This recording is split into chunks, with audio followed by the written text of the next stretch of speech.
Graça e paz, meus irmãos, bom dia. Vamos abaixar as nossas cabeças e vamos orar, agradecendo a Deus por mais um dia, por mais uma semana que Ele concedeu a graça e misericórdia de estarmos vivos, né? Pai, obrigado, meu Deus, por mais um dia, por mais uma semana que se encerra e se inicia nas nossas vidas. Isso tudo é graça, é dom do Senhor. Nós louvamos e adoramos porque o Senhor tem sustentado as nossas vidas. O Senhor tem nos providenciado tudo aquilo que nós precisamos. Muitas vezes não temos tido aquilo que desejamos, mas o Senhor não tem deixado faltar nada daquilo que necessitamos, porque o Senhor tem cuidado de nós, Pai. Receba hoje o nosso louvor, a nossa adoração. Receba as nossas orações, os nossos cânticos e nos abençoe esta manhã, Pai. Fale conosco, para que possamos cada vez mais ser transformados pelo poder da Tua Palavra.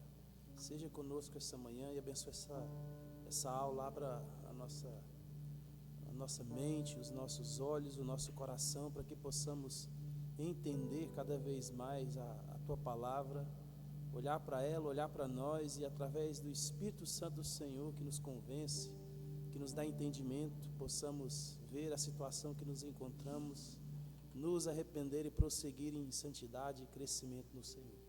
Seja conosco esta manhã em nome de Jesus. Amém. Meus irmãos, abram a Bíblia de vocês no Salmo 145. Quero ler com os irmãos todo o Salmo 145.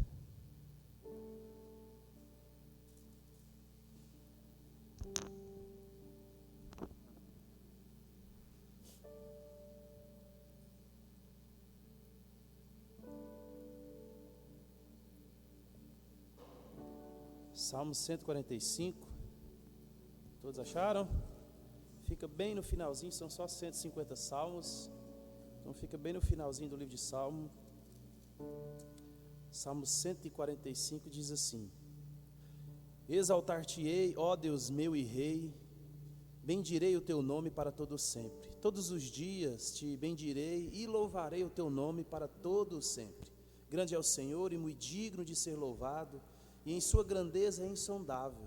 Uma geração louvará e a outra geração as tuas obras, e anunciará os teus poderosos feitos. Meditarei no glorioso esplendor da tua majestade e nas tuas maravilhas. Falar-se-á do poder dos teus feitos tremendos, e contarei a tua grandeza. Divulgarão a memória de tua muita bondade, e com júbilo celebrarão a tua justiça. Benigno e misericordioso é Senhor, tardio em irar-se e de grande clemência. O Senhor é bom para todos, e as suas ternas misericórdias permeiam todas as suas obras. Todas as suas obras te renderão graças, Senhor. Os teus santos te bendirão. Falarão da glória do teu reino e confessarão o teu poder, para que aos filhos dos homens se façam notórios os teus poderosos feitos e a glória da majestade do teu reino. O teu reino é o de todos os séculos, e o teu domínio subsiste por todas as gerações. O Senhor é fiel em todas as suas palavras e santo em todas as suas obras. O Senhor sustém os que vacilam e apruma todos os prostrados. Em ti esperam os olhos de todos, e tu a seu tempo lhes dá o alimento. Abres a mão e satisfazes a benevolência e todo vivente. Justo é o Senhor em todos os seus caminhos, benigno em todas as suas obras. Perto está o Senhor, e todos os que o invocam em verdade. Ele acode à vontade dos que o temem, atende-lhes o clamor e o salva. O Senhor guarda a todos os que o amam, porém os ímpios serão exterminados. Profira a minha boca louvores ao Senhor, e toda a carne louve o seu santo nome para todo sempre. Amém. Meus irmãos, é maravilhoso nós podemos contemplar o Salmo de Davi, onde ele proclama as maravilhas de Deus, né? Nós estamos estudando os atributos de Deus na nossa vida cotidiana, e nós podemos ver nesse Salmo quem Deus é. Ele é misericordioso, Ele é compassivo, e o salmista ele vem descrevendo quem Deus é, e que nós possamos ter sempre esse salmo à nossa mão, para que possamos, todas as vezes que o nosso coração desviar, amedrontar, temer, nós possamos ser reorientados para quem Deus é e descansarmos nele. Amém? Vamos ficar de pé, vamos orar mais uma vez? Pai, obrigado, meu Deus, pela Tua palavra. Obrigado porque nós podemos ler na Tua palavra a revelação que o Senhor tem para nós de quem o Senhor é. O Senhor que é o Deus benigno, o Senhor que é o Deus compassivo, misericordioso, gracioso, longânimo, amoroso. O Senhor que tem cuidado de nós, mesmo nós não merecemos. E nós somos gratos e queremos mais uma vez adorá-lo por tudo que o Senhor faz e pelo que o Senhor é. Esse Deus que é imensamente incompreensível para nós. E nós louvamos e agradecemos porque nós podemos confiar na Tua bondade, no Teu amor, na Tua misericórdia. Receba mais uma vez o nosso louvor e a nossa adoração e nos abençoe em nome de Jesus. Amém. Bom dia, graça e paz. Convido a todos a estar louvando juntos ao nosso Senhor Jesus Cristo. Amém?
Esse é o em todo tempo.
tenho. Eu cantarei da bondade de Deus. Eu cantarei Da bondade de Deus.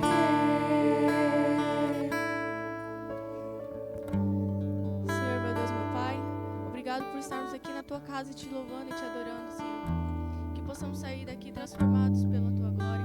Que possamos sair daqui com mais conhecimento do Senhor. Que possamos sermos que nem o Senhor.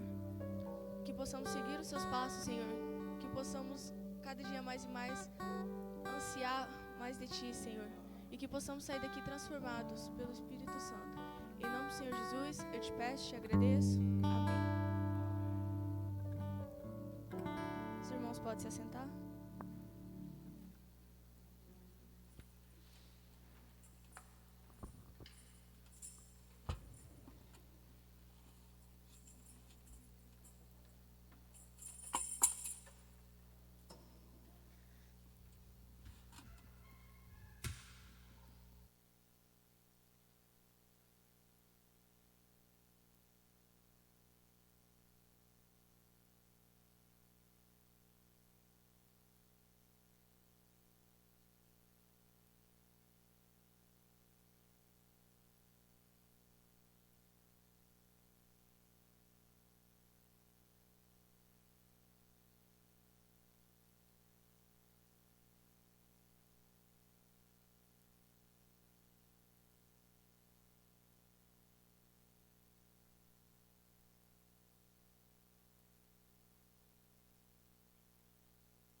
Som.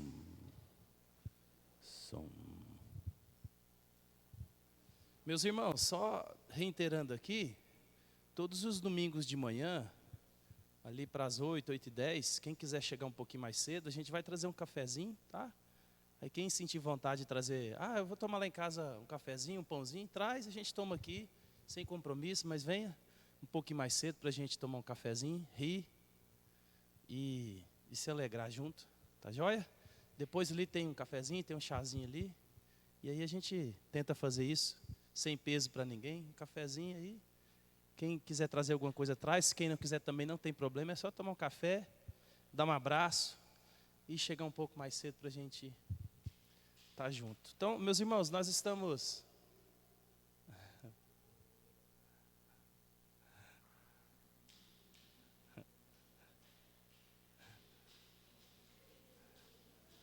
Essa Bia, 10 dessa dentro de uma sala de aula, a professora tinha que ganhar 20 mil por mês. Meus irmãos, então a gente está olhando para esse livro aí, Você Acredita, a intenção do autor é de fato alinhar aquilo que você acredita com aquilo que você vive. Né? E nós vimos já a doutrina da Escritura, então se eu acredito que a Bíblia é a palavra de Deus, qual relação isso tem com o meu dia a dia? Né? Então nós estamos vendo aqui a doutrina de Deus. Então eu vou passar para frente e vou parar onde eu parei semana passada, porque a gente tem que terminar isso aqui hoje. Tem muito slide. Então a doutrina de Deus é: quem é Deus? Como nós vimos aqui no Salmo, o Salmo fala de um Deus que é amoroso, providente, misericordioso, benigno, compassivo. Então a doutrina de Deus é a revelação de Deus na Escritura de quem Ele é, do ser pessoal dEle. Né? Então, a intenção do capítulo não é aprofundar nos atributos de Deus, no amor de Deus, na misericórdia de Deus e nas suas virtudes propriamente dito.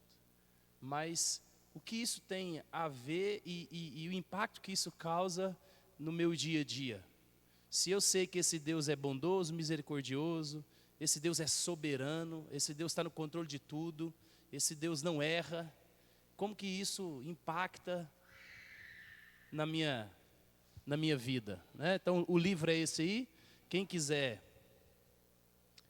comprar ele, fique à vontade. Eu sempre tenho incentivado vocês a lerem. A gente vai ver um pouco sobre isso, porque a Bíblia, meus irmãos, ela é a revelação de Deus. Não tem como você conhecer a Deus se você não gosta de ler, não gosta de estudar. Tanto é que quando você vai olhar para a colonização dos países, onde os protestantes colonizaram os países e os católicos colonizaram os países, você vai perceber a deficiência na educação. Então, nós, por exemplo, que somos brasileiros, colonizados por católicos portugueses, nós não valorizamos a educação. Nós somos uma população burra, né? O analfabetismo funcional ele tem aumentado cada vez mais cedo, né? E analfabetismo funcional nada mais é do que você pegar crianças, por exemplo, de 10, 12, 15 anos, eles não conseguem fazer uma leitura e contas simples de operações simples matemáticas. Então, nós estamos cada vez mais burros. Quando você olha, por exemplo, para os Estados Unidos, que foi um país colonizado pelos puritanos, que eles fundaram Harvard, Princeton, Yale, Cambridge e todas as outras universidades.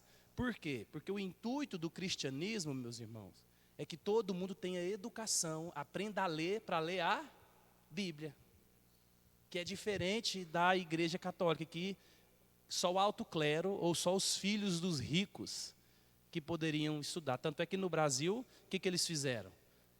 Então, nós católicos, nós vamos dar as escolas, vocês patrocinam tudo e a gente educa o povo. Mas eles educavam só a elite, né? Mas não é o nosso assunto aqui, é só para a gente entender por que nós, Brasil, hoje, estamos numa decadência educacional. Não é porque há uma herança do nosso povo de não gostar e não valorizar o estudo, né? E por isso que os países protestantes são muito mais desenvolvidos. Porque eles, de fato, eles estudavam. Então, Rose não foi... Rose não foi aqui não, ó. Agora foi. Então, a gente está falando sobre a doutrina de Deus. Vou bem rapidinho aqui, só para a gente parar onde a gente estava aqui. Que aí a gente não... Então, a doutrina de Deus, Deus tem revelado sua existência a toda criatura na terra, e todas as pessoas sabem que Ele existe, quer admitam isso ou não. Então, todo mundo sabe que Deus existe. Até uma negação de Deus é um fato de que você quer negar a existência de algo que é inegável, principalmente porque na teologia tem a revelação natural e a revelação especial. O que é a revelação natural? É a criação. Por isso que o capítulo 1 de Romanos vai dizer que o homem ele é indesculpável, né? Por quê? Porque ele viu a criação, ele viu as obras de Deus, e eles, em vez de adorarem ao Criador, adoraram a criatura. Então, aquela ideia de que, mas aquela pessoa que está lá no meio do mato, nunca ouviu falar de Jesus, se morrer sem Cristo, vai para o inferno? Vai. Porque toda a raça humana está caída. Toda a raça humana foi condenada por causa do pecado. E só a revelação especial, que é através da Bíblia, ela traz salvação. Então, se não tem pregação do Evangelho, não tem conversão.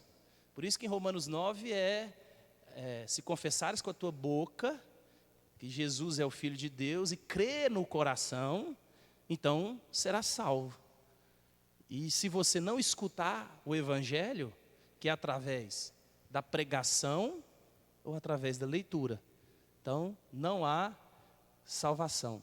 Por isso que nós temos que tomar muito cuidado, meus irmãos, com relação a qualquer coisa que a igreja vai fazer em nome de Deus e que não é para Deus.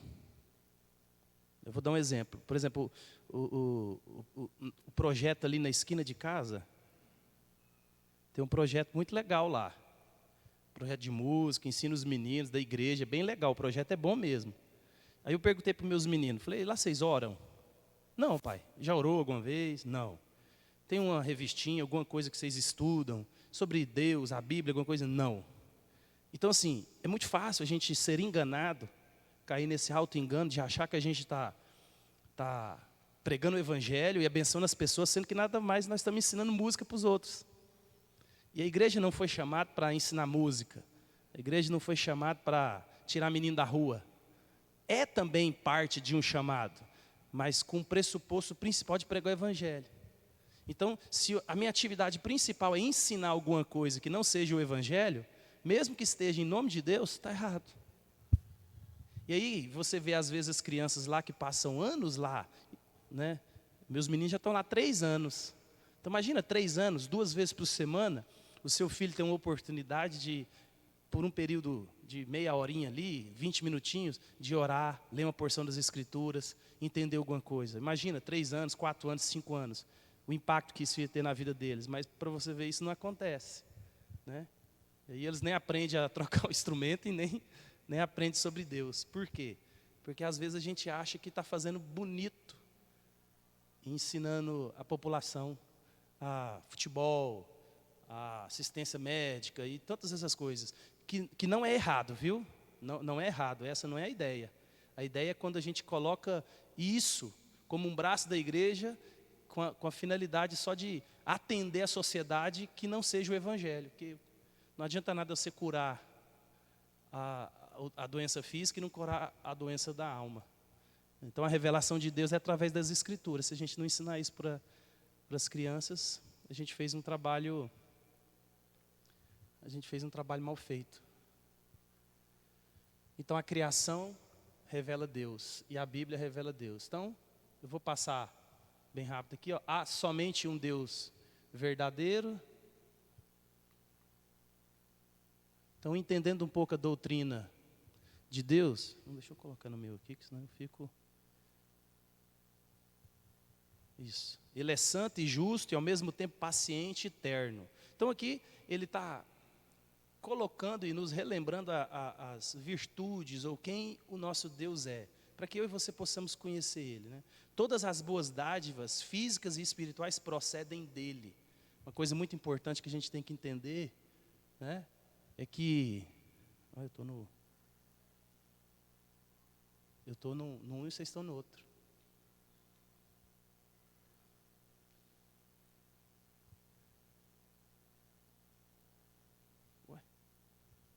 Entendendo a doutrina de Deus, Ele é santo e todas.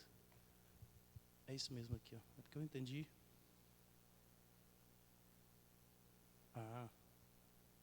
Isso. Agora foi. Arrumei aqui.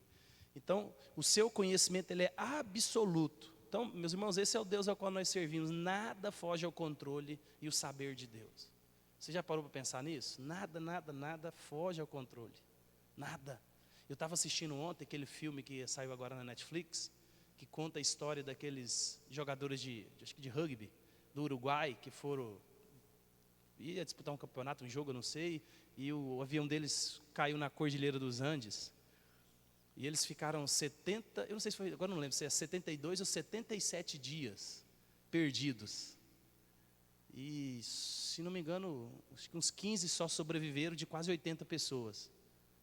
E eu fiquei assim, pensando, como que você vai conciliar esse Deus ao qual nós servimos diante de uma tragédia daquela? Onde as pessoas eram obrigadas a comer gente.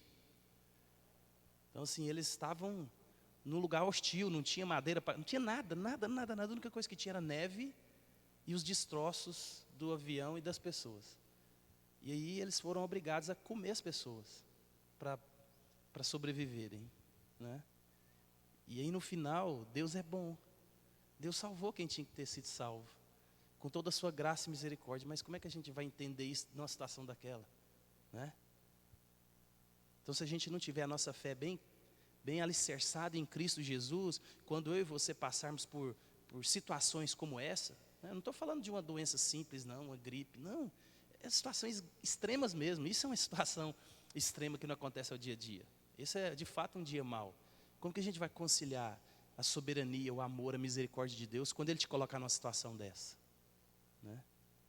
Então, é por isso que eu e você devemos conhecer esse Deus cada vez mais. Então, lembrar que Ele é um Deus santo e justo, paciente e eterno, e Ele, meus irmãos, odeia o pecado. Então, Deus, Ele odeia o pecado. Então, quando a gente fala que Deus odeia o pecado e ama o pecador, a sentença está errada. Deus odeia o pecado e o pecador. Ele pune o pecado em quem? No pecador. Por isso que Jesus morreu. Então, aquela ideia que tem muita gente que fala assim, Jesus te ama, vem para Jesus. Porque Ele odeia o que você faz, mas Ele te ama. Não, meu irmão, enquanto Ele é um ímpio, Deus o odeia. Deus o ama no sentido de criação. Ele criou todas as coisas, Ele ama a sua criação. Mas no sentido de povo, relacional, de intimidade, de pai e filho, Ele só ama os seus filhos. Por isso que nós devemos conhecer esse Deus. Né? Então, Ele é um Deus trino, Pai, Filho e Espírito Santo, um Deus em 3 pessoas. Quem há semelhante ao Senhor nosso Deus, cujo trono está nas alturas. Né? Então, nós falamos um pouco sobre a glória de Deus, e a glória não é tanto uma coisa, ela é mais a descrição, de uma coisa. A glória não é uma parte de Deus, ela é tudo o que Deus é. Então, cada aspecto de quem Deus é e cada parte do que Deus faz é glorioso. Ele não só é glorioso em todos os sentidos, mas também sua glória é gloriosa. Então, quando a gente fala de glória de Deus, a glória para Deus, nós estamos enaltecendo todas as virtudes de Deus, tudo que Ele é. Então, por isso que eu e você devemos viver para a glória de Deus. Então, quando eu e você vivemos uma vida santa, nós glorificamos a Deus, porque Deus é um Deus santo. Quando nós falamos a verdade, nós glorificamos a Deus, porque Ele é o Deus da verdade. E assim sucessivamente. Né?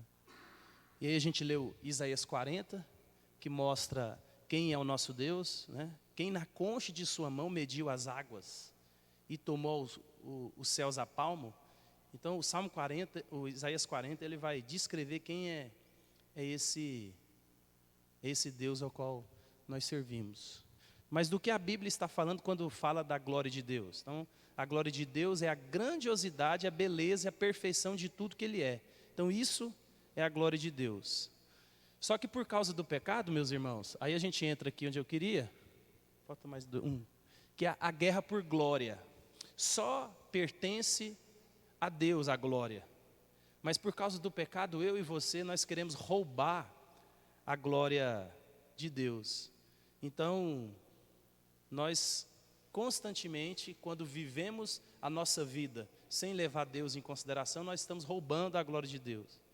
E cada um de nós é programado por Deus para a glória. Então, nós somos seres humanos orientados para a glória. Nós somos atraídos para a glória. Por quê? Porque nós fomos feitos imagem e semelhança de Deus. Então, há uma necessidade no meu interior e no seu interior de se conectar com Deus.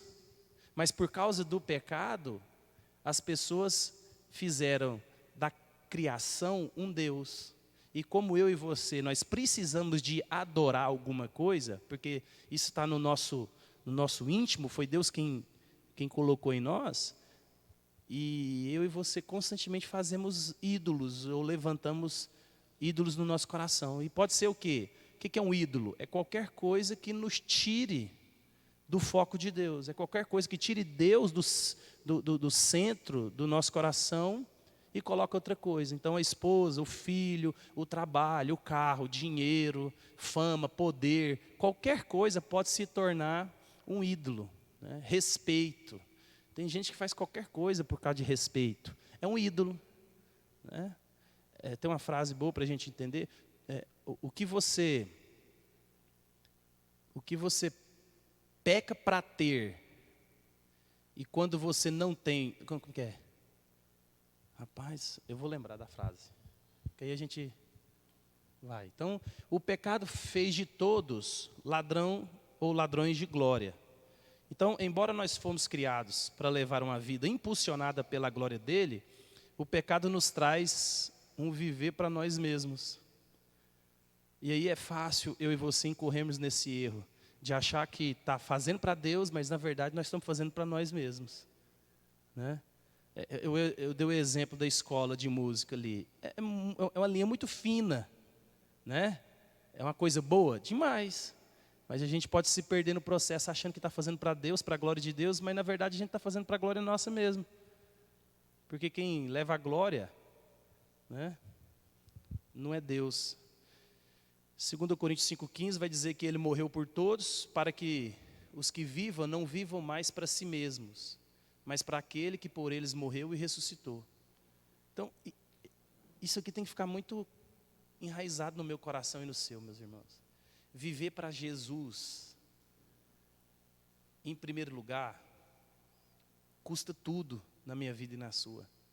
Por isso que eu e você, ou somos dele por completo, ou nós não somos de Deus coisa nenhuma, porque ele não divide a glória dele com ninguém. Então, ele fez tudo o que fez por nós para que nós fizéssemos tudo por ele. Então, o pecado, ele nos transformou nesses ladrões de glória. Então, nós exigimos estar no centro, nós queremos ser soberanos, nós queremos ser adorados, nós decretamos a nossa própria lei e punimos as pessoas que violam nossas regras. Por quê? Porque o padrão de reino não é o de Deus, é o meu. Por que tem muito problema de relacionamento, principalmente no relacionamento conjugal? Porque cada um vive para você. Não vive para a glória de Deus. Perdone que eu tenho duas noites que eu não durmo aqui, que eu estou numa gripe que só a graça de Deus. Então nós dizemos a nós mesmos que temos o direito a algo que na realidade não merecemos. Reclamamos quando não conseguimos o que queremos. Por quê? Porque nós vivemos para nós mesmos. Nós achamos dignos de tanta coisa, merecedores de tanta coisa, e aí quando Deus não nos dá, aí a gente fica chateado. Por que disso? Porque a gente não conhece o verdadeiro Deus e a gente não conhece o nosso coração. À medida que você vai se aproximando de Deus, você vai conhecendo o seu coração, né? E quando nós vivemos para nós mesmos, nós roubamos a glória de Deus. Então isso é muito perigoso. Então somente a glória de Deus pode satisfazer a fome de glória que trazemos em nosso coração. Só quando eu estou satisfeito em Deus, só e somente quando eu estou satisfeito em Deus, aquele buraco do meu coração, ele é preenchido. Então dentro de cada um de nós há uma fome por glória. Todos nós queremos o que é glorioso em nossa vida, mas essa fome jamais será saciada por coisas. Você deve conhecer pessoas, a gente vê isso em filme, novela. As pessoas levam a vida toda para conquistar coisas, posição, poder, dinheiro. E quando elas estão lá, o buraco continua lá também. Porque há um engano do nosso coração de achar que eu só vou ser feliz quando eu tiver isso. Eu só vou ser feliz quando aquela pessoa fizer desse jeito, né? Por isso que a gente tem muito problema no casamento, porque a gente não vive o ideal de Deus para o casamento, a gente vive o nosso padrão de casamento. E aí você só muda quando o outro mudar, você só faz quando o outro fazer, e aí fica essa briga de 20, 15, 30 anos, se não separar. Por quê? Porque você tem o seu reino, ele tem um outro reino, e aí você fica naquela queda de braço. Porque não vive o ideal para a glória de Deus. E quando eu vivo a glória de Deus, e a pessoa outra vive a glória de Deus, a gente se alinha. Então, o propósito da criação não é satisfazer o nosso coração, mas sim apontar para a glória daquele que pode saciar essa fome. Por isso que as pessoas são indesculpáveis, porque viram a criação. Porque a criação tem essa finalidade de apontar para o Criador. Quando eu e você vemos uma planta bonita, eu gosto de abrir o computador todo dia de manhã, e geralmente de semana em semana o Windows troca a tela de abertura do computador, né? E é cada imagem que você fica, meu Deus. E às vezes eu fico ali contemplando a maravilha da criação de Deus. Eu falo, Deus, é só o Senhor para fazer isso. Só o Senhor que é glorioso, poderoso para fazer o que faz. Então essa é a finalidade, né? Por isso que as pessoas que moram em grandes centros, né, talvez você não tenha assim, essa ideia, né? Mas se você, por exemplo, for em São Paulo, onde é muito grande, é uma selva de pedra, lá o máximo que você vai ver é a árvore. Teve um supervisor do meu cunhado uma vez que saiu de São Paulo para conhecer o interior de Goiás, os clientes, ele pôs ele no carro e saiu no interior de Goiás. Aí ele ficou encantado, porque era pasto, era árvore, era passarinho, era boi, era bicho. E ele ficou o tempo inteiro tirando foto, maravilhado com a natureza, porque lá não tem isso, né? Então a natureza, ela tem essa finalidade de apontar para o Criador. Por isso que eu e você, constantemente, meus irmãos, temos que tirar o freio, desacelerar a nossa vida, porque a gente perde oportunidades, né? De vez em quando eu estou aqui na minha sala e aparece um passarinho bonito na minha janela, um azul. Pensa num passarinho bonito. Tem dia que aparece só uma rolinha, mas rolinha não é muito bonito, né? Mas um passarinho, eu fico olhando assim, aí ele dá uma bicada assim no vidro, eu falo, Deus, mas que passarinho bonito. Quando a gente vê as araras, a gente tem aqui a oportunidade. Isso aqui, meus irmãos, não tem lugar nenhum no mundo, eu acho. Você vê a arara no meio da cidade, só aqui, né? Um ninho assim a céu aberto. Então isso tudo está apontando para aquele que criou um animal tão bonito, né? Então somente a graça de Deus tem poder de derrotar a guerra por glória em nosso coração. E essa guerra por glória não se desenrola fora de nós. Ela se desenrola em nosso interior.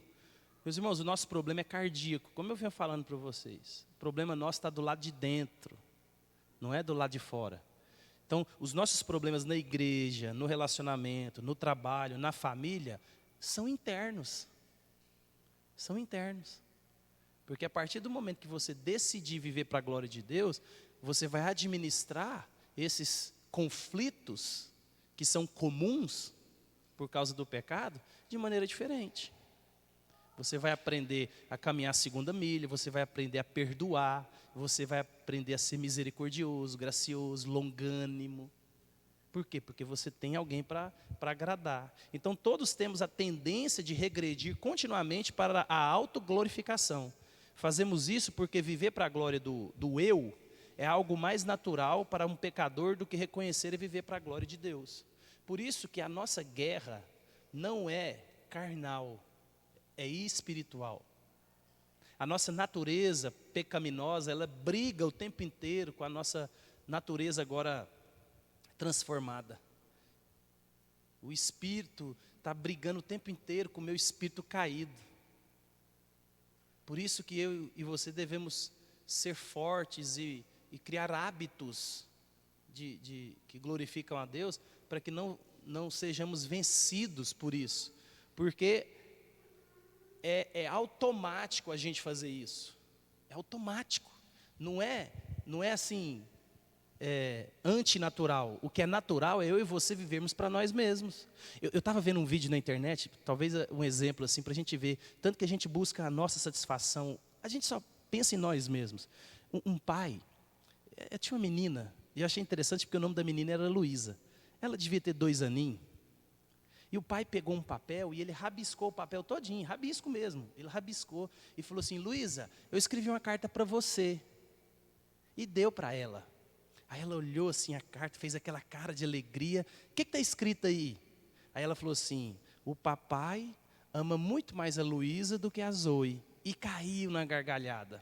Que a Zoe era a irmã dela. E o pai dela não escreveu nada, o pai dela só rabiscou. Então, olha para você ver, é bonitinho? Demais. Mas ela estava falando o quê? Eu sou importante, você não é ninguém aqui. Nesse reino aqui, eu que estou mandando. E olha para você ver, 2 crianças, 2 irmãs, já tem uma disputa por atenção. Já tem uma disputa por glória dentro de casa. E por isso que eu e você temos que tomar muito cuidado, porque é muito bonitinho os nossos filhos, quando são pequenos, fazer algumas coisas, mas são pecaminosas. E a gente não corrige. Porque é bonitinho, né? Mas depois começa a passar vergonha na gente, porque não é fácil, né? Então, portanto, a única esperança para nós é que esse Deus da glória invada a nossa vida e nos salve de nossa própria condição de ladrões da glória. Só Deus pode fazer isso por nós, meus irmãos. Então, com incrível graça, Jesus voluntariamente ele veio numa missão de resgate da glória. E porque o fez, há esperança para nós que no fim seremos libertos da autoglorificação e viveremos para sempre à luz da gratificante glória de Deus. Um dos lemas da reforma, né? Soli Deo glória. Somente a glória para quem merece glória. Né? Efésios 1, 4, 6 vai dizer: assim nos escolheu nele antes da fundação do mundo para sermos santos e irrepreensíveis perante ele. Por isso que quando alguém falar para você assim sobre predestinação, eu sei que não é o nosso assunto, mas o versículo está: não, predestinação não existe. Então, se eu sou predestinado, eu posso viver do jeito que eu quiser. Olha aqui, ó. Ele nos escolheu antes da fundação do mundo. Então, Deus, ele predestinou um povo? Predestinou. Agora, esse povo que ele escolheu, olha como é que eles vivem. Para sermos santos e irrepreensíveis perante ele. Em amor, ele nos predestinou para ele, para a adoção de filhos por meio de Jesus Cristo, segundo o beneplácito de sua vontade, para louvor da glória de sua graça, que ele nos concedeu gratuitamente no amado. Então, por que Deus nos salvou? Para o louvor da glória de quem? Dele. Deus não te salvou porque você é bonito. Deus não te salvou porque você é o ponto fraco de Deus. Deus não te salvou porque Ele te viu e falou: oh meu Deus, não. O que Deus faz, Ele faz para a própria glória.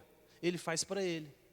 Então, quando você vê alguém dizendo assim: eu sou um predestinado, mas ele não vive uma vida santa e irrepreensível. Irrepreensível é aquele que erra, não erra constantemente, né? Ou aquele que não é passível de repreensões. Então, se ele não vive assim, você já sabe, né? Porque o que a gente está falando aqui é de alguém que vive o que acredita. Então, se ele não vive, é porque ele não tem a conversão. Então, este aqui, como eu disse, é um dos pilares da reforma protestante, que aponta que o objetivo do homem é a glória de Deus e tudo que ele fizer deve apontar para a glória de Deus. Por isso, meus irmãos, que eu quero bater nessa tecla, eu e você precisamos conhecer a Deus mais do que a gente já conhece hoje. Para que eu e você não escutemos naquele dia: apartai-vos de mim, eu não vos conheço. Lembra-se, Jesus, quando ele está falando isso, ele está falando para os judeus, ele está falando para o povo dele. Então, isso aqui é para a igreja. O pessoal lá fora, eles não estão preocupados com Bíblia, eles não estão nem aí. Se você falar para eles que eles vão para o inferno, eles vão dar risada. Então, isso aqui é para nós, alertar o povo que está dentro da igreja no auto-engano. Então, e essa é a pergunta 1 do breve catecismo, até a Bia estava cantando nele, né? Então, qual que é o fim principal do homem? O fim principal do homem é glorificar a Deus e deleitar-se para sempre. Por isso que aquela ideia de que, eu não sei o que eu faço da minha vida, eu estou sem propósito. Ué, como você está sem propósito de vida?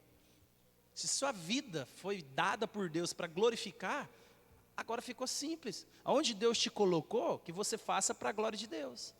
Então, se Deus te colocou no emprego ruim, seja um funcionário para a glória de Deus. Se Ele te colocou no lugar bom, faça para a glória de Deus. Se Ele te colocou perto de pessoas assim, para a glória de Deus. Aonde Ele tem te colocado, para a glória de Deus. E esse é o que vai regular esse é o propósito de vida meu e seu. Então, quando eu e você entendemos que a nossa vida tem que apontar para a glória de Deus, a gente consegue andar para uma direção mais segura, né? Então, somente a graça de Deus pode derrotar a guerra por glória em nosso coração. Romanos 11, né, que é o capítulo da doxologia de Paulo. Porque dele e por meio dele, para ele são todas as coisas. A ele, pois, a glória eternamente. Amém. Então, toda vida encontra-se nele. Viver à luz da glória de Deus não é apenas ser espiritual. Trata-se de resgatar nossa humanidade.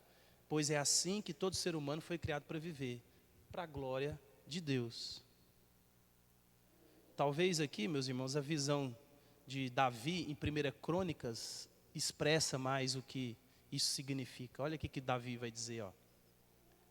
Pelo que Davi louvou ao Senhor perante a congregação toda e disse: Bendito és tu, Senhor, Deus de Israel, nosso Pai, de eternidade em eternidade.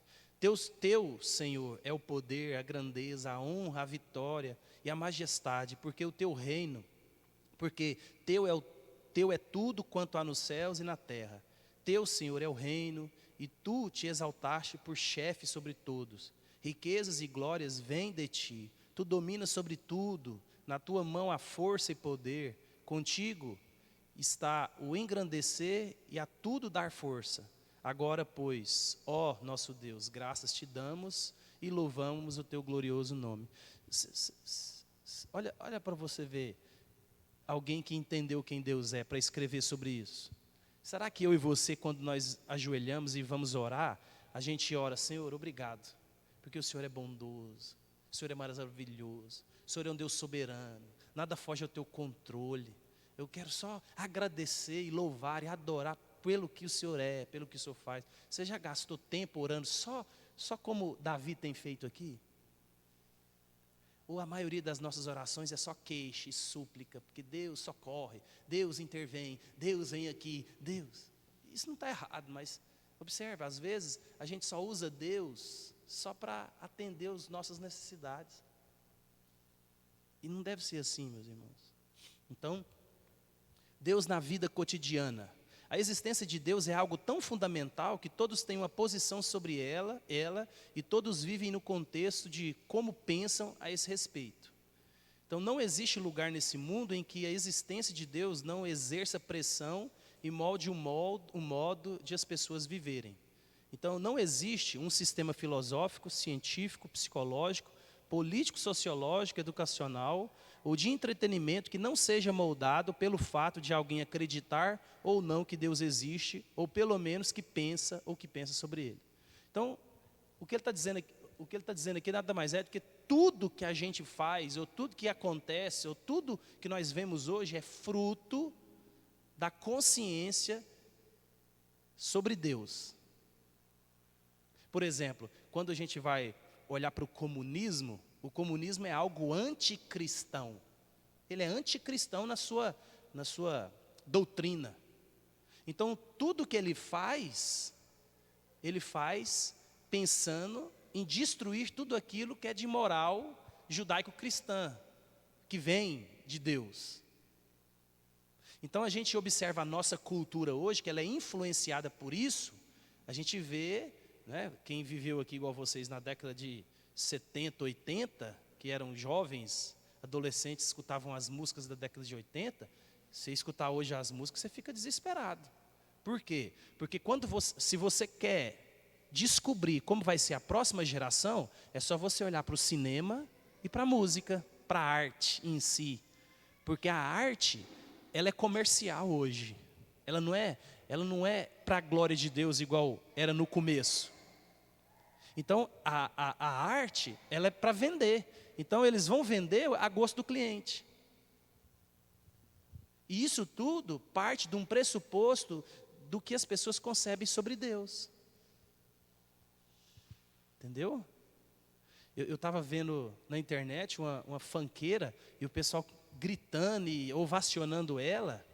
E ela, coisa assim bizarra, falando que ela era a rainha da orgia, para não falar outra palavra que eles falaram. Viva fulana que é rainha da orgia. E ela ajoelhada no palco, agradecendo a Deus. Obrigado, Deus, porque o Senhor me colocou aqui. Então, observe, o que a pessoa faz é baseado no que ela acha de Deus. Então, tem gente que acha que Deus é isso. É alguém que aprova tudo que você quer fazer. Deus está lá, está fazendo bem ou mal, certo ou errado, vai lá, é isso mesmo. É igual aqueles pais permissivos, né? Que o filho chega na casa dos outros, quebra tudo e fala, isso é tão bonitinho. Então, tudo que eu e você fazemos é fruto do que eu e você pensamos sobre Deus. Então, a maneira como você lida com seus filhos, seu cônjuge, seu vizinho, seus colegas de trabalho, seu chefe, seus pais, suas tarefas diárias, alegrias e decepções na vida, suas finanças, seu corpo, sua sexualidade, sua educação, sua identidade, seu significado e propósito, a vida e a morte será de alguma forma moldada pela visão que você tem de Deus. Tudo que você faz está ligado ao que você pensa sobre Deus. Por exemplo, vou dar um exemplo de trabalho. Trabalho que todo mundo aqui faz, né? Paulo, ele vai orientar a igreja de Colossos, ele vai falar assim, ó, tudo que vocês forem fazer, tudo, façam como para o Senhor e não para homens, sabendo que é Deus quem vai recompensá-los.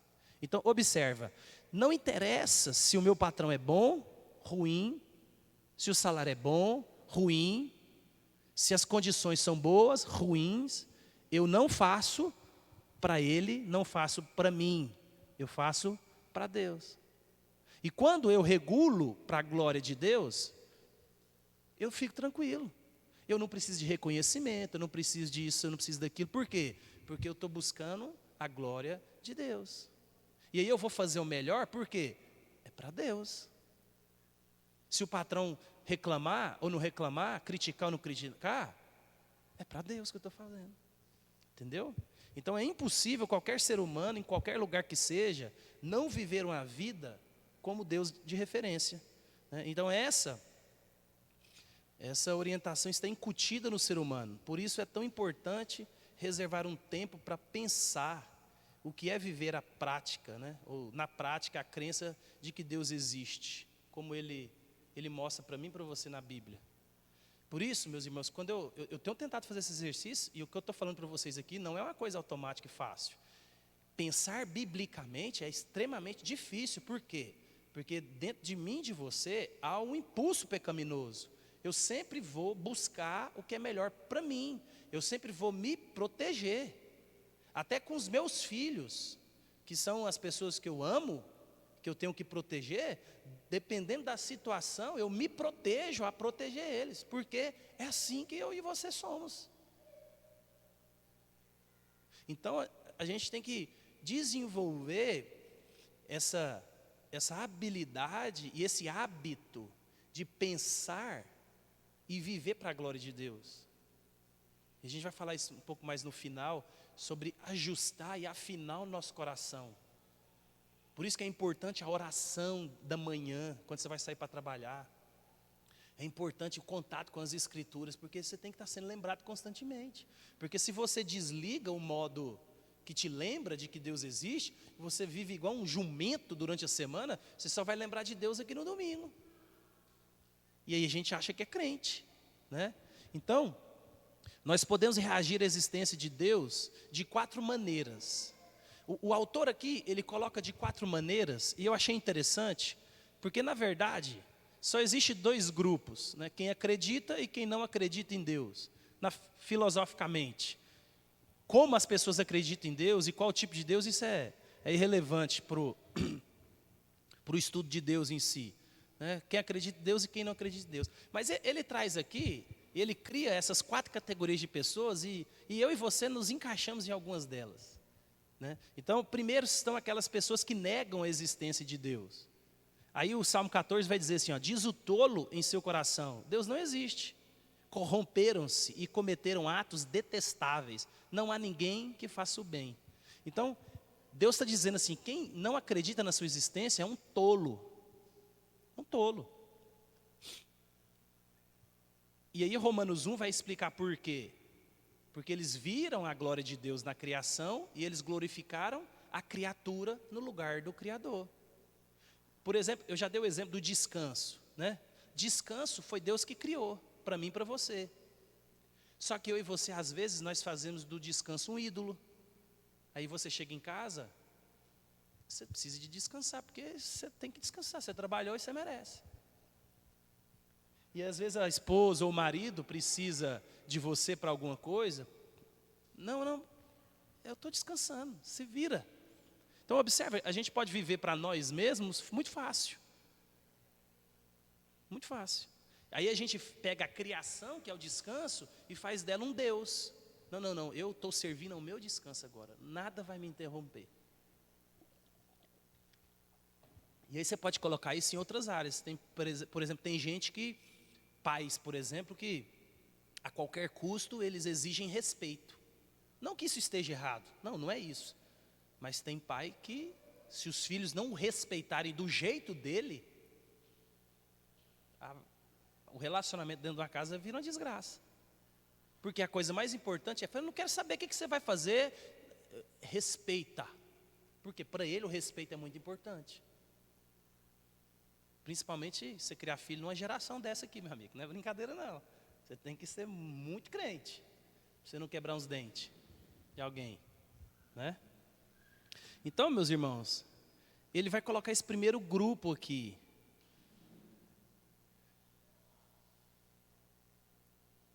Opa, passei. Então, qual que é o segundo grupo?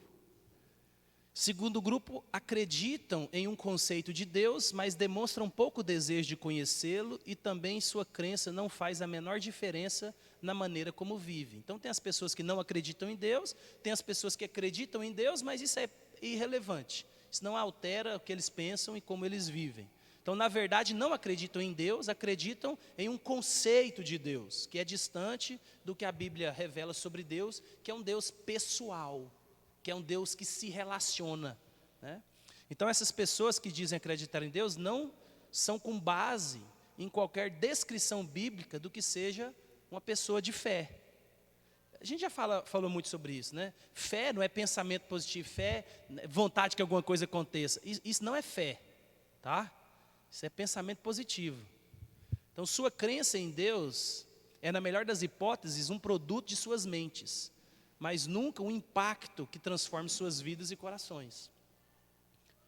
E o terceiro grupo, pessoas que acreditam no Deus da Bíblia, por nele crerem e vieram a Deus em confissão, rendição e adoração. Esse grupo estuda as Escrituras, aplicam as verdades da palavra em todas as áreas da vida, procuram viver para a glória de Deus e na dependência de sua graça redentora, perdoadora, transformadora e libertadora. Gosta de viver em comunidade com outros crentes e procura maneiras de ser instrumentos da graça de Deus na vida dos demais. Esse aqui é outro grupo de crente. Aí ele faz uma pergunta: se eu, ou você, ou nós pudéssemos colocar o último mês ou a última semana da minha vida e da sua aqui no telão e todo mundo assistir, será que a gente poderia dizer que você é um crente? Aquelas coisas que você faz em casa, no trabalho, na escola, com os vizinhos, nos momentos de lazer, nos momentos que você está sozinho. Será que a gente poderia sentar aqui e assistir a sua vida nos últimos 30 dias, por exemplo? E ele está descrevendo esse grupo de pessoas que se dizem crente, que leem a Bíblia, que vem aqui, que faz. Você teria coragem? Não, pastor, eu pode pôr minha vida aí. Pode pôr. Você teria? Ninguém teria? Eu teria. Eu teria. Vocês iam ver algumas coisas ruins, que não era bom, mas eu teria. Tem que ter, meu irmão. Ninguém é perfeito. E tem esse quarto grupo aqui, que aí é o que ele diz: eu me enquadro, e eu também concordo com ele, eu me enquadro, que é o grupo do ateísmo prático, né? E esse, embora nem sempre descreva uma categoria em que de alguma forma, e em certo sentido, todo crente verdadeiro se encaixa, mas enquanto o pecado ainda habitar dentro de nós, ou seja, mesmo que nós somos crentes regenerados e o Espírito Santo habita em mim e você, eu e você às vezes vivemos como ateu prático. Nós cremos em Deus, mas vivemos ou fazemos algo como se Deus não existisse, né? Então, aqui é o que ele está dizendo, não é um ateísmo de caráter filosófico, né, ou teológico, mas você conhece a Deus, você é um convertido, mas tem aquela área da sua vida, aquele quartinho escuro que ninguém entra, nem Deus, né? E nessa área da sua vida você continua a ser um ateu e vive como se Deus não existisse. Então, o que o autor quer nos apontar são aqueles momentos, né, pensamentos que nós desejamos, falamos, agimos como se Deus não existisse. Aí ele dá exemplos práticos, né? Talvez aqueles momentos quando eu e você... E isso aqui precisa de ficar mais claro na igreja hoje, né? A igreja até a década de 90, a igreja acostumou que pecado era só adultério. Adultério era pecado, o resto é normal. Mas não, meu irmão, não é assim que funciona, não. Então, quando eu e você aderimos a uma fofoca, nós vivemos como se Deus não existisse. Eu já expliquei para vocês o que caracteriza uma fofoca? Você identifica uma fofoca. Se você não faz parte do problema ou da resolução do problema, é fofoca. Começou a falar, você não está dentro do problema e nem vai ajudar a resolver o problema, é fofoca. Quando eu e você cedemos à luxúria, aqueles desejos, impulsos sexuais, hoje com a internet aí a todo momento, adultério e outras coisas mais, né? Fazemos de nós mesmos o centro das atenções. Então, esse ateísmo prático, compramos algo de que nós não precisamos e por fazê-lo ficamos sem nada para compartilhar para a obra de Deus. Você já fez isso? É uma área que nós precisamos de consertar na nossa vida. A gente vive com a mordomia cristã, a gente vive com o nosso orçamento tão pequeno que não sobra para a gente contribuir. E aí a gente dá o mínimo do mínimo do mínimo. Quando é desagradável, egoísta, agressivo, mentiroso com o cônjuge, nós vivemos assim. Quando permite momentos de explosão, de raiva com os filhos, a quem você é chamado a cuidar de forma paciente e fiel. Se irrita no trânsito ou com um colega de trabalho, né? Eu conheço alguns crentes que se eles entrar dentro de um campo de futebol, ou se eles entrar dentro de um carro, se eu tampar seu olho, você vai achar que é o Satanás encarnado. Rapaz, os crentes, pensa nos crentes granfinos. Mas se entrar no campo de futebol, se entrar num carro, misericórdia, vira o Satanás. Satanás perde para ele, nem Satanás faz o que eles fazem. Tem gente que é assim, né? Quando de maneira funcional você adora mais uma coisa criada do que o Criador. Pode ser que você não tenha nenhuma inconsistência em sua teologia sobre Deus, mas todos nós temos inconsistências funcionais na maneira como vivemos essa teologia nos lugares, nas situações e nos relacionamentos de nossa vida cotidiana. Vou dar um exemplo prático disso aqui.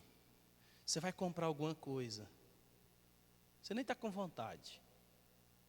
Aí a pessoa fala para você assim, se você não comprar agora é a última, ou é agora ou nunca. Meu Deus, aí ele apertou um botão dentro de você, e você fala, vai ter que comprar, porque senão vai acabar. E às vezes você não precisa.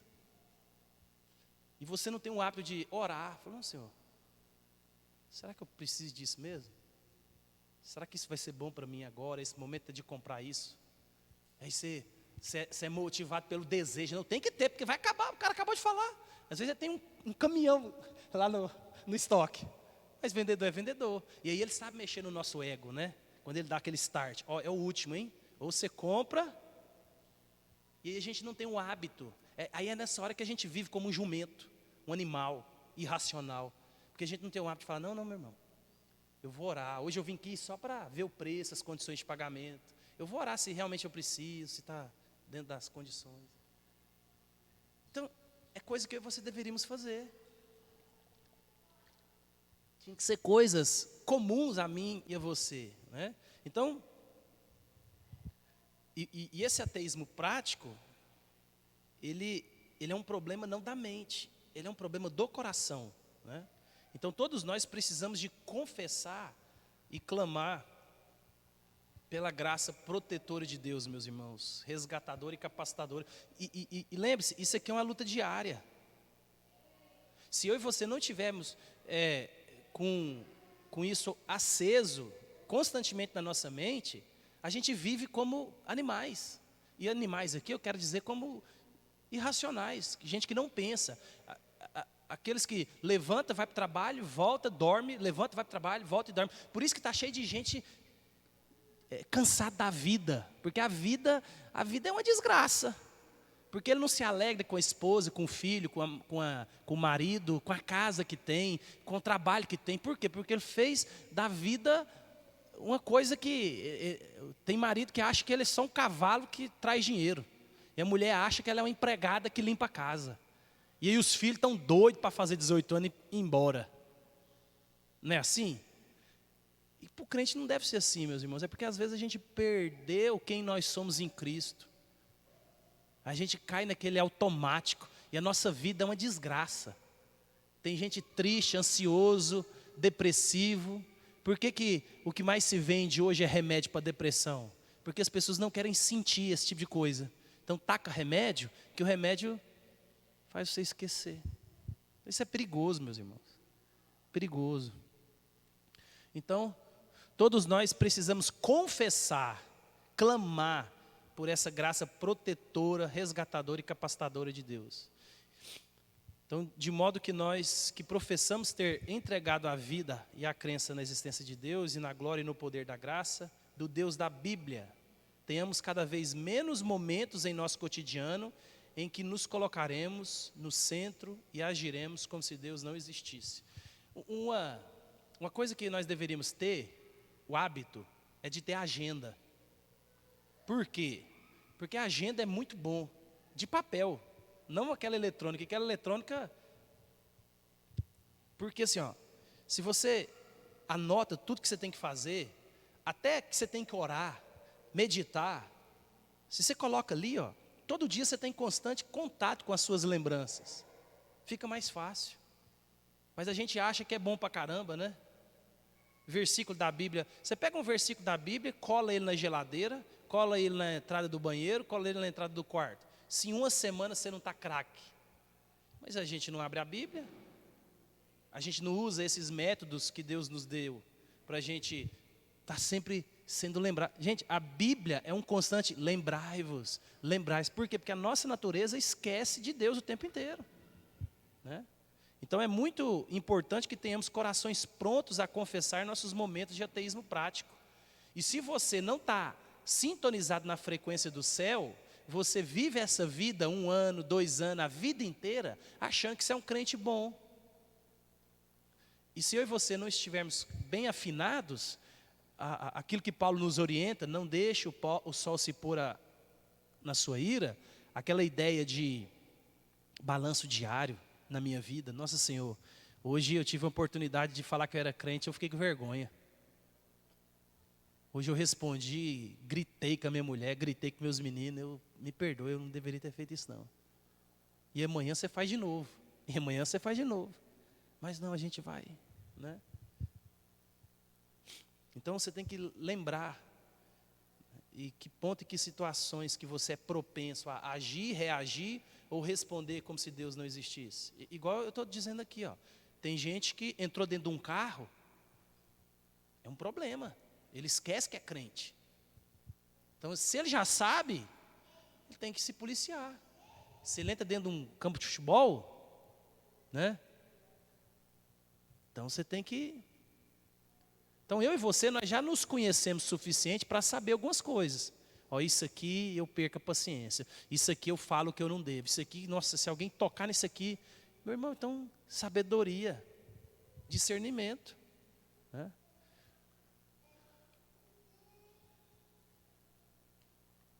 Então nós vemos a beleza da graça de Deus na revelação que Ele faz de si mesmo na criação. Aí tem o Salmo 19, né? Os céus proclamam a glória de Deus e o firmamento anuncia as obras das suas mãos. Então Deus, meus irmãos, em sua graça e amor, Ele planeja de forma intencional o mundo físico, tanto para apontar quanto para revelar. Deus fez o que fez, do jeito que fez, não foi à toa. A criação, ela aponta e revela que existe Deus. Então, ninguém fica de fora disso. 24 horas por dia, todos os dias, a glória de Deus está exposta diante de mim e de você. Ninguém está. Por isso que Paulo vai dizer que vocês são indesculpáveis. Então, por que Deus teria feito isso? Porque Ele não é apenas glorioso como Criador, mas também é glorioso em graça. Fomos criados para conhecê-lo, servi-lo e amá-lo, e em tudo que fizermos. Então Deus deixa pistas para nós. Então Deus sabia que o pecado desviaria o nosso olhar e a fidelidade do nosso coração. Então Ele tornou sua presença inescapável e visível. Nossa, eu nem lembrei que Deus existe. Como? É porque você está com aquela peça dentro da sua cabeça que faz você lembrar que você é um crente no Senhor Jesus, estragada. Porque quando eu e você levantamos, contemplamos, por isso que quem acorda atrasado, né? Se acordar atrasado é um problema para trabalhar. Você perde essa dinâmica de ir devagar, contemplar a natureza, parar na porta do trabalho, orar. Falou, Senhor, hoje eu vou entrar no trabalho, me abençoa. Mas não, às vezes a gente, né? Por isso que eu falo, esse automático da vida faz com que a gente viva desse jeito. Vamos passar para frente aqui. Nada nos faz mais humildes do que reconhecer a existência de Deus. Então, as 3 primeiras palavras da Bíblia, no princípio, nos colocam em nosso devido lugar. Não fomos nós que começamos as coisas, Deus, meus irmãos. Deus é quem começou tudo. No princípio, Deus. Ele é a fonte. Ele é Deus, não eu e você. Nós não sabemos o que vai acontecer amanhã.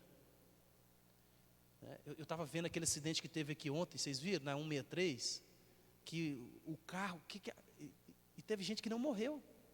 Você viu a mulher lá dentro do carro fazendo um vídeo, e você viu o carro do lado de fora, você falava, não tem como, está viva. Parece que o marido também não morreu não, né? Não, mas é porque eram 2 carros. Porque a outra, o marido só teve mais complicado, a mulher só teve escoriações. E se você vê o carro, você só vê que é 2 carros porque era um prato branco e vermelho, né? Então você, meu irmão, você não sabe se você vai pegar a estrada, se você vai sair daqui hoje, você não sabe se você vai almoçar hoje, você não sabe, você não sabe, literalmente. Então, Deus, Ele coloca a criação para apontar e proclamar quem Ele é. E tudo que eu e você vemos, mostra os nossos limites. Eu e você temos esse limite de sabedoria, de compreensão, de força e habilidade, limites físicos e espirituais, o tempo inteiro.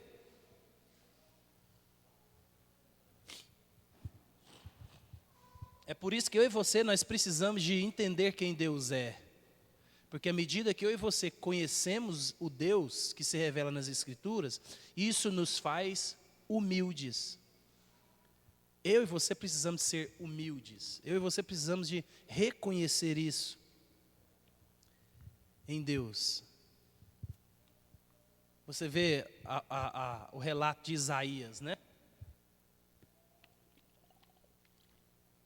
Isaías tem uma visão e diante da majestade de quem Deus é, ele, Senhor, quem sou eu? Eu sou homem de lábios impuros. Então, quando eu e você, nós conhecemos a Deus, olha, a santidade de Deus nos expõe o quão eu e você somos profanos. Por isso, a gente vai falar sobre isso, né? O poder onipotente de Deus lança luz sobre nossas fraquezas.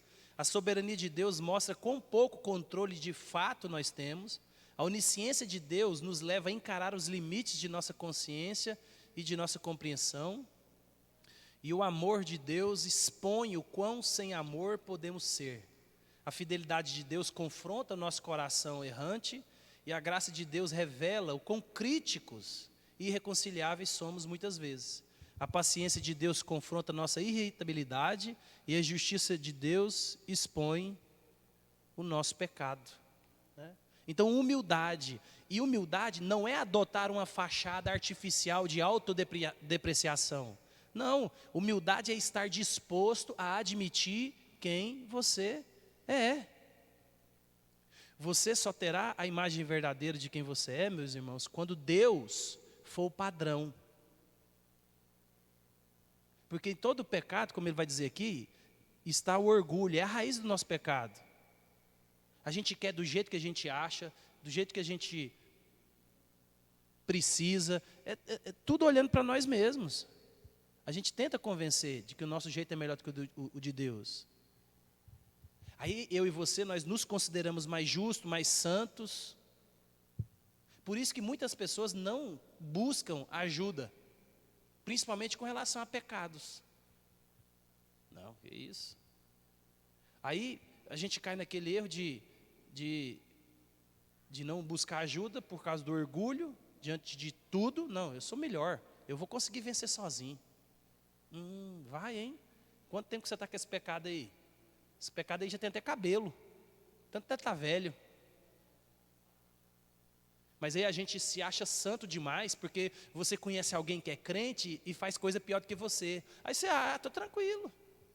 Se fulano que faz, ele está lá escondidinho, eu estou. E aí a gente, mais uma vez, coloca o padrão muito por baixo. E o padrão é Deus, a santidade de Deus. Então, o orgulho que nos faz críticos e impacientes com aqueles que, em sua opinião, são mais justos do que você. O orgulho é colocar seu prazer antes dos prazeres de Deus. Tudo isso, meus irmãos, é orgulho. É estar seguro do seu conhecimento teológico e sua instrução bíblica, que se torna resistente à instrução e conselho. Tem gente na igreja que é extremamente complicado você instruí-lo biblicamente, porque ele sabe demais da Bíblia. E a Bíblia não atinge o coração, só a mente. E aí ele se acha incapaz de alguém aconselhá-lo. Isso é orgulho. Orgulho é trocar consistentemente o chamado e os mandamentos de Deus por aquilo que é conveniente, confortável e prazeroso para você. Por que às vezes a gente não assume responsabilidade na igreja? Porque é mais confortável, prazeroso eu pensar em mim.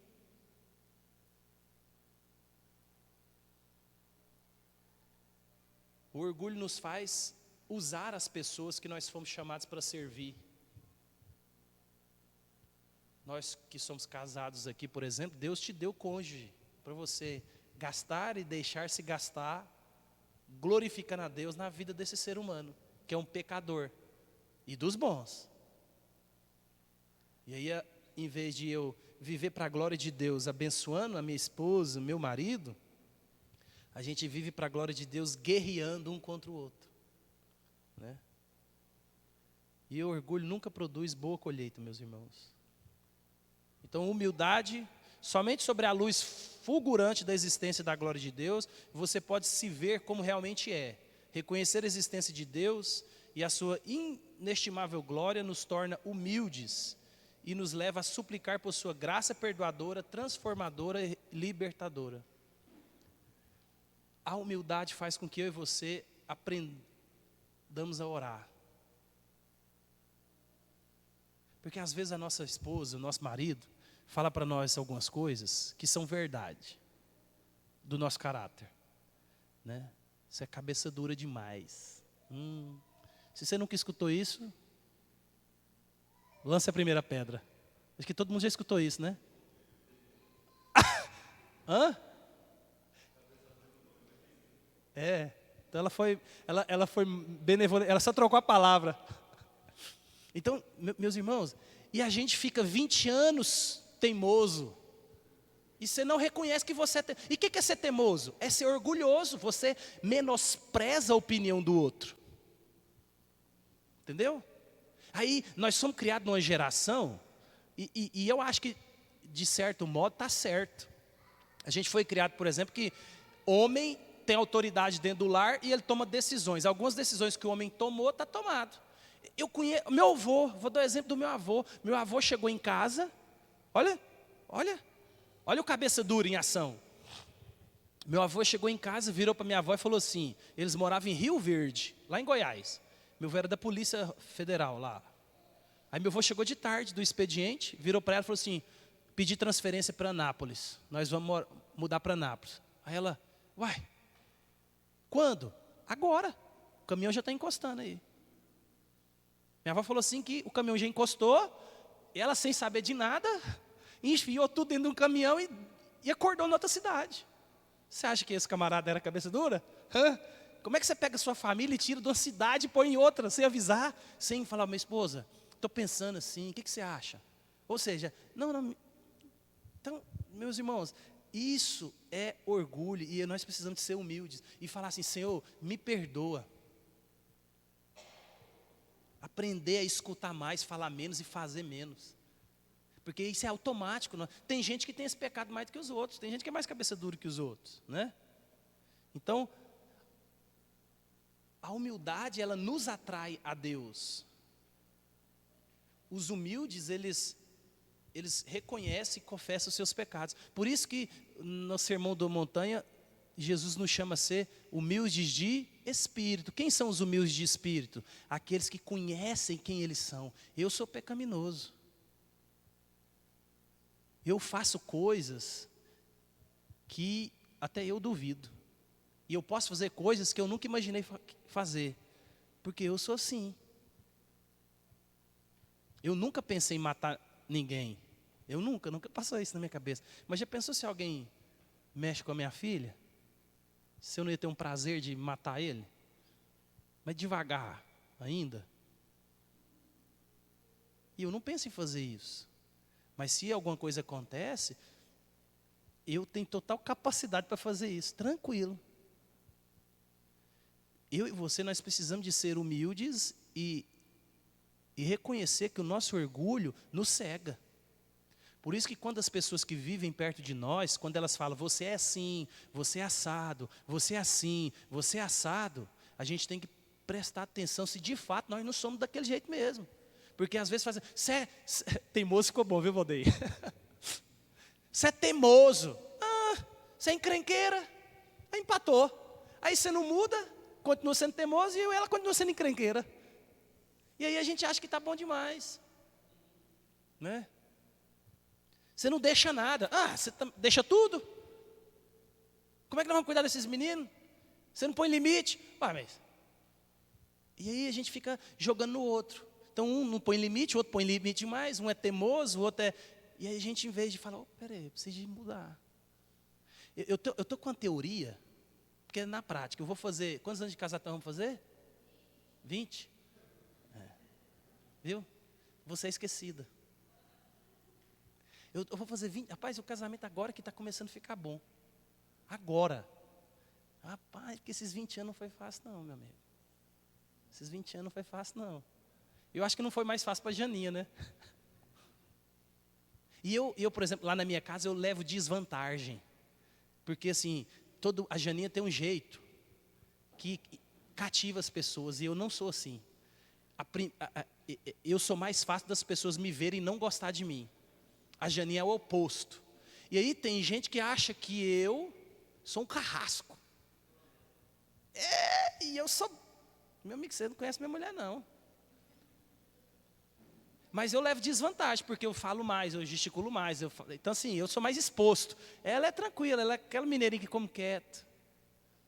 E meu amigo... Só que muitas das impressões que a gente passa é verdade mesmo. Isso aí não... Né? Mas o fato é que 20 anos depois, agora que eu estou descobrindo que... Rapaz, por que eu tenho que ficar... Agora eu não brigo mais, assim, diminui bastante a questão, por exemplo, da geladeira. Rapaz, eu vou brigar por causa da geladeira? 20 anos?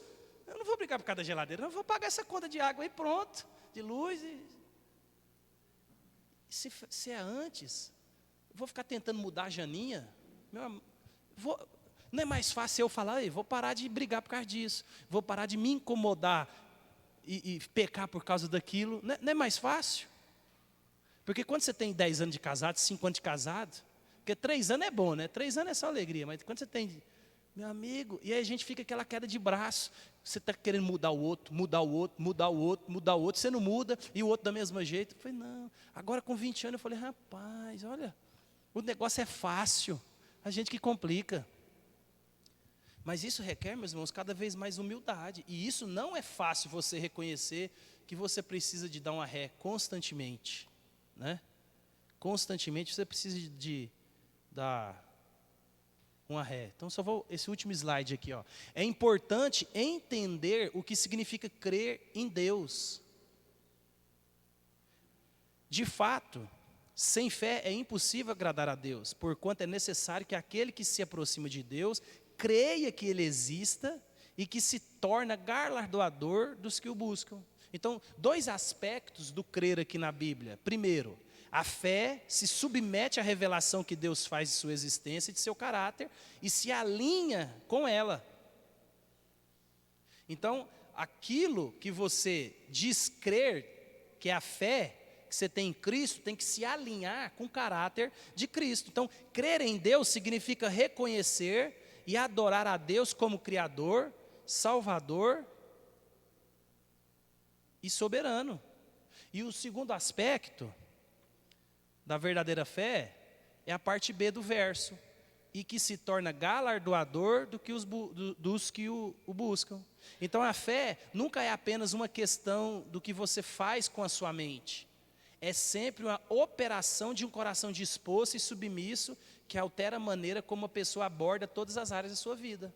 Por isso que crente que tem fé em Cristo Jesus vive alinhado com o caráter de Cristo Jesus.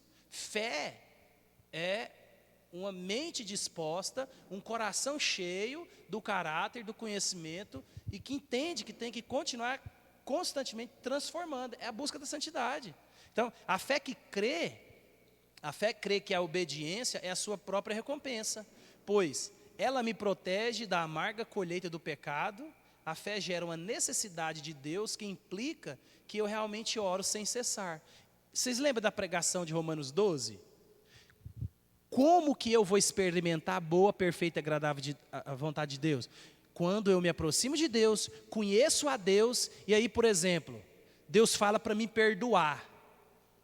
Perdoar, você perdoou, você se libertou, olha, a vontade de Deus que é perdoar é boa, ela é agradável, me curou.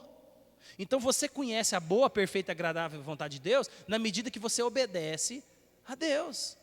Então a recompensa por crer em Cristo é a recompensa da proteção, da guarda de quem anda nos caminhos do Senhor. Porque quando você deixa de fazer ou faz aquilo que tem que ser feito, você fala, olha, Deus me protegeu, Deus me guardou. Vocês conseguem compreender? E aí eu e você, nós conseguimos viver essa vida no dia a dia, para a glória de Deus. Ixi. Qual que a gente parou? Segundo aspecto. Deixa eu ver. Então, só o último, então, aqui. A gente para, ó. No 39, ó.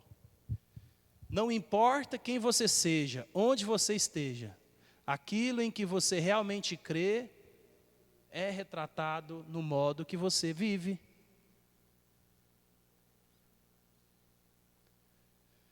Então, meus irmãos, isso tem que ficar claro. Por isso que nós devemos nos cercar de crentes o tempo inteiro, para que eles possam nos dar toque. Né? Igual, a Júlia está lá longe, eu não estou lá, para obrigar algumas coisas. Mas eu exigi, tem que ir para a igreja. Tem que ir para a igreja. Eu falei, se você não for para a igreja, eu vou e te busco. Porque ela tem que estar cercada de crente. Vai ter sempre um crente que vai sacudir ela e falar, ei, isso aí não, crente não faz isso. Agora o nosso círculo de convivência às vezes nunca é igreja e nunca é crente, e aí a gente fica livre para fazer o que quer. Né? Então, o jeito que eu e você vivemos retrata o que a gente crê. Né? E quanto a você? que a cada área da nossa vida possa ser um belo retrato do que significa crer em Deus. Amém? Olha.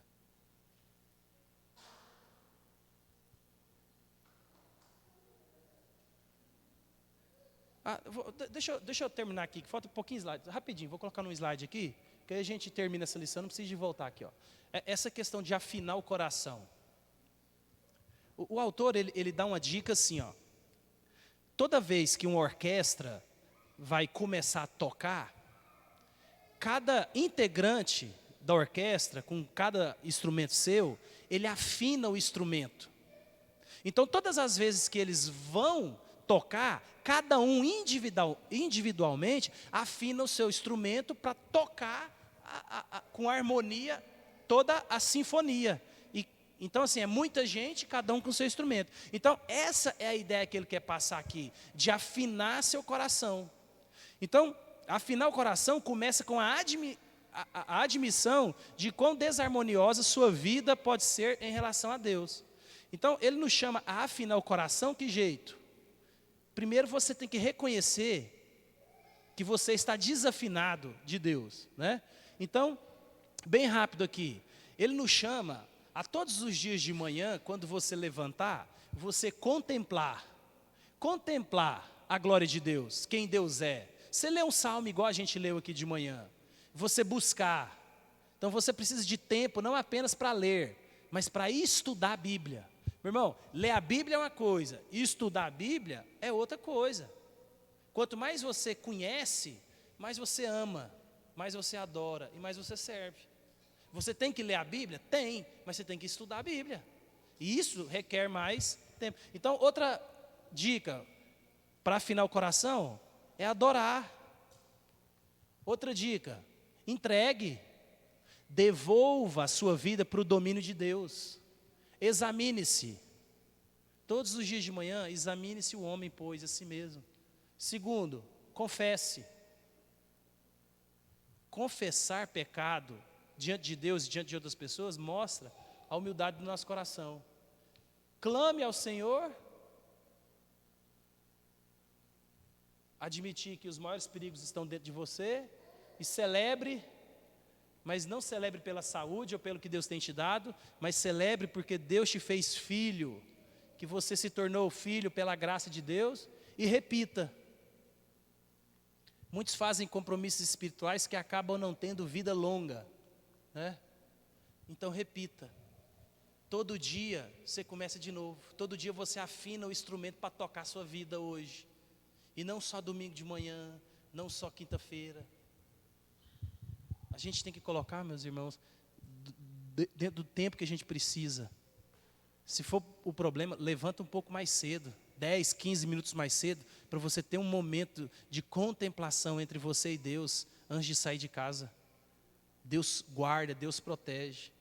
Que nós não levantemos como jumento selvagem, como se Deus não existisse. Né? Vamos ficar de pé? Vocês vão fazer versículo? Fala daí. Qual que é o versículo? Pode falar daí mesmo. É o quê? Então explica, vira para o pessoal e fala.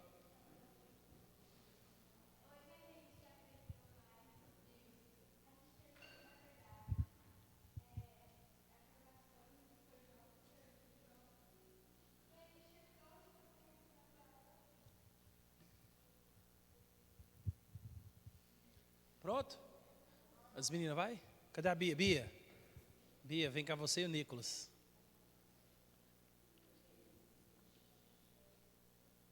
Dá um oi aí. Então dá um oi. Oi.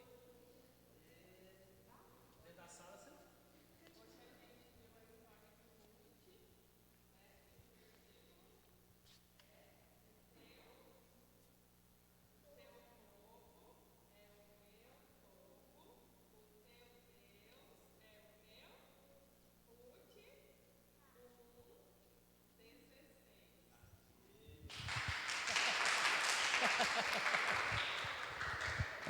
Som.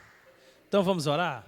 Pai, obrigado, meu Deus, por mais um dia. Obrigado por mais uma aula. Que o Senhor lembre a cada um de nós aqui dessa necessidade de demonstrarmos humildade diante do Senhor e colocarmos em prática esse hábito de afinar o nosso coração.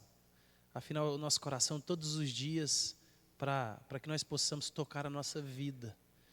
Tocar a nossa vida com instrumentos afinados com o Senhor, com o céu, para que em tudo nós possamos glorificar, em todos os lugares e com todas as pessoas que o Senhor estiver colocando cada um de nós.